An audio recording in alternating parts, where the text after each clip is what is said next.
and welcome to my wound care demonstration. This visual demonstration is part of the Ohio Kepro Skin Fair created in 2013. So I'm going to start with, I have 10 experiments altogether. I'm going to start with experiment number 1 and 2. And these are similar in nature, so I've grouped them together. So each of these experiments will be explained in the form of objective, instructions, and lesson. Okay, so experiment number 1 is called the Great Barrier Reef. The objective of this experiment is, after submerging both my hands in the colored water, we should notice a difference in the skin color between the unprotected hand, which will be my left hand, and the protected hand, which will have barrier ointment on it, in the form of A&D ointment on my right hand. In addition, the water is going to bead or repel off of this right hand that has the barrier cream on it. Okay, so I'm going to go ahead and put some A&D ointment on my right hand. Okay,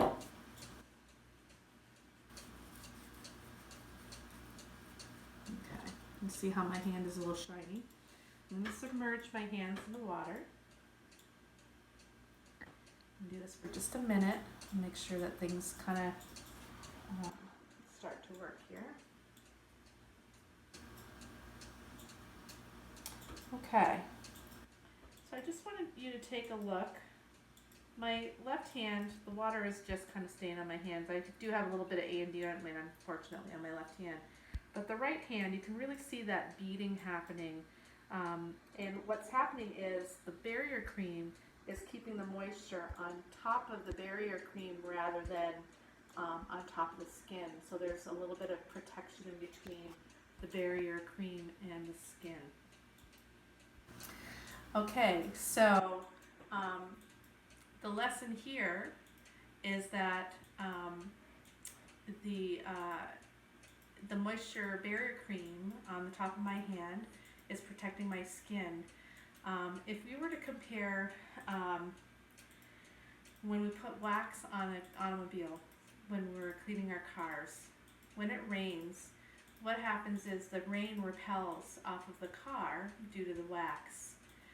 What the barrier cream doing is the very same thing. It's repelling the moisture away from the skin, and in doing that, it's protecting the skin from breaking down. Okay, so that's experiment number 1.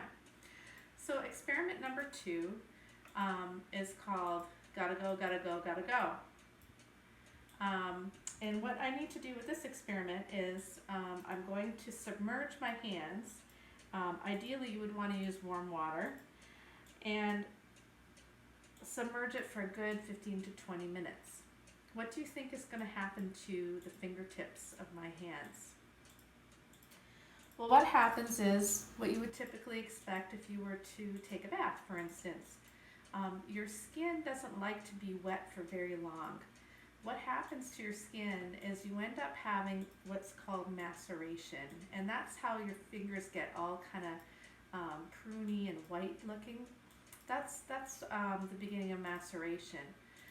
So in that kind of situation, your skin is not very happy. It doesn't like to be moist like that, and it will start to break down. So the idea that we want you to get from experiment number 2 is we want to make sure that you understand that we want to keep the skin as dry as possible. So if someone were incontinent of urine and feces, even sweat will be a contributor.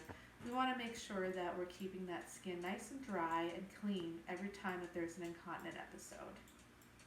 And that's it for now. I'll be back with experiment number 3.